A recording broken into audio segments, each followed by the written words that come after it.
tribe in Kenya took other black people and sold them into slavery to the whites for hundreds of years. So if Michelle Obama is not happy, she better talk to her husband about the legacy of slavery.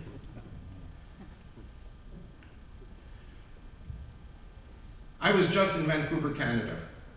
The Chinese church where I spoke, they're interested in translating my 7 books into Chinese. I don't know if you know this or not. China has a terrible problem with Islam today. How many people know that? You have Western China, it's called Xinjiang province, and there's an open revolt by the Turkic Muslims in Western China. I don't know how many of you remember in the 1960s, 500,000 Chinese were annihilated in Indonesia by the Muslims. The American media said that these were Mao Zedong communist Chinese. No, they weren't. They were family business people. The Muslims slaughtered them. So blacks are dying in Africa, blacks are being enslaved and raped and terrorized by the Muslims for the last 40, 50 years. That's okay too, because the Muslims are the ones who are doing the killing. The Chinese in Indonesia were slaughtered. That's okay. War in China today with the Muslims in Xinjiang province in the West, that's okay. So they can kill the Hindus in India, the Chinese, they can kill the Jews, they can kill the Christians, they can kill the blacks, and the Muslims can kill each other, and that's okay, according to the Western agenda. Because as long as the oil and the money from the oil is being poured into the American economy and Western economies, it can be tolerated. Because the only thing that matters is mammon. So I want to share a little bit how they're going to take America over, how they're taking over America already. I think I shared this last time in Thailand. In the 1980s, I had a story in my second book, Christian Revival for Israel's Survival, about American campuses. A college in North Carolina, Chapel Hill, Duke University, good school. Not Ivy League, but a good school. And they get a cablegram, or a telex, you know, those days it was telex and cablegram, that a very rich oil prince was coming to give the university a $23 million check.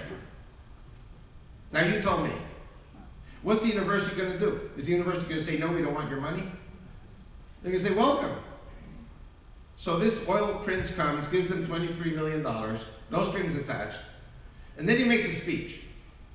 And he says, you know what, this is such a good school, we know about your school, and we want to help your school even more. And we will give you another $23 million if you establish an Islamic Studies and Arabic language chair. And we will help you to do that. What's the university going to say, yes or no? It's going to say yes. So now the kitty is up to $46 million. And you know what? We know that you Americans don't have a clue about Islam, so we're going to help you. We're going to send you our professors, which are of course Islamic missionaries. And we're going to send you 500 young male students every year. So by the end of 4 years, there are 500 freshmen, 500 sophomores, 500 juniors, and 500 seniors. That's 2,000 young, hot-blooded, 18, 19, 20-year-old guys. And they will tutor American students, primarily women. And they will come with a budget to wine and dine and court and woo American women. Jew, Christian, atheist, doesn't matter. Because the children of a marriage like this are Muslim. How many people know the fathers are Muslim, the kids are Muslims? Amen. So American women are turned into Muslim baby-producing factories. And after 2 years, these Muslim men have passports because they're married to an American citizen. Once they have passports, they can bring in their parents, their brothers and sisters and cousins and uncles. So the Islamic growth in Chapel Hill becomes geometric, exponential. So let's say the project costs the Islamic world $100 million. Do they have $100 million? Think again for a moment. What's America's debt? 18 trillion, 19 trillion. Do they have $100 million? That's petty cash. Do they have, say, $1 billion for 10 universities? Of course they do. Do they have money for 1,000 universities, $100 billion? Of course they do. All of this is a plan. 1,000 universities times 500 students coming in every year is 500,000 students coming in every year. Now, I'm exaggerating. This is a kind of a ballpark figure.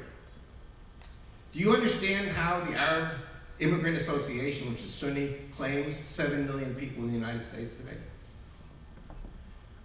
And then Jimmy Carter, undoubtedly the stupidest president America ever had.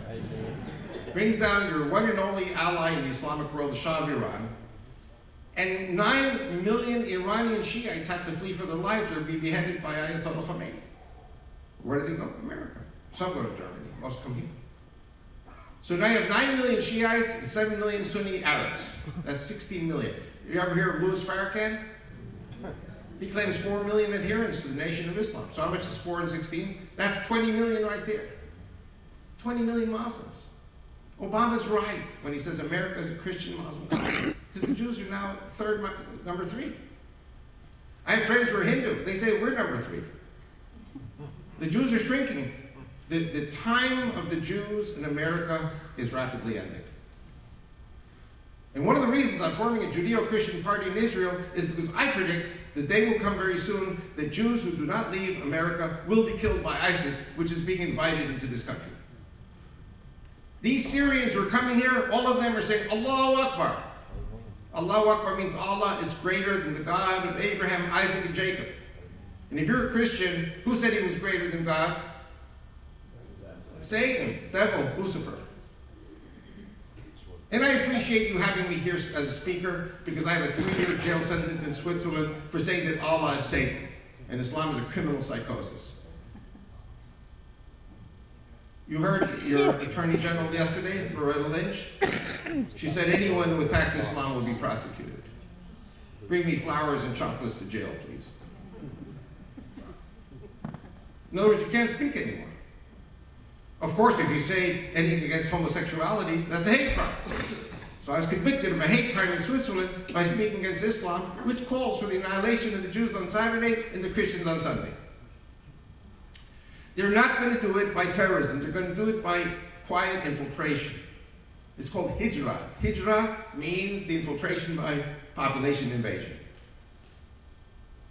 Okay. We haven't counted the Turks. We haven't counted the Muslims from Indonesia, from India, from Russia. Remember the Boston bombers? The Tsarnaev brothers? They're Chechens, Russians.